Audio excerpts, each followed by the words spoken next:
So earlier this week we did some construction of some small rockets. They're kit rockets, so students basically learn about the components of what bigger rockets are like. If you take a look at, we did the comparison of booster rockets, that there is the body of the rocket, there's a recovery system, there's a propulsion system, etc., etc.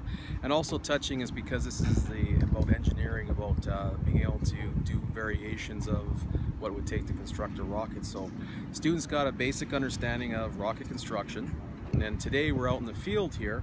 We're going to be launching these rockets to a couple of 1,000 feet, and we'll see what ends up happening. And this is the exciting part of the whole rocket construction, to actually launch these.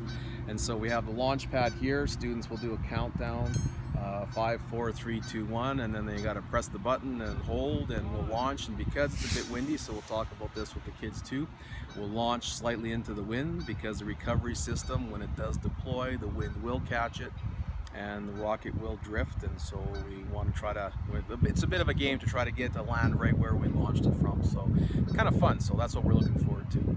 5, 4, 3, 2, 1.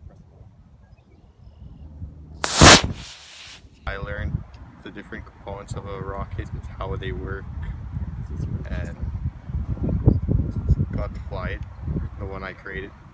It was really fun. It's a lot cooler than I expected.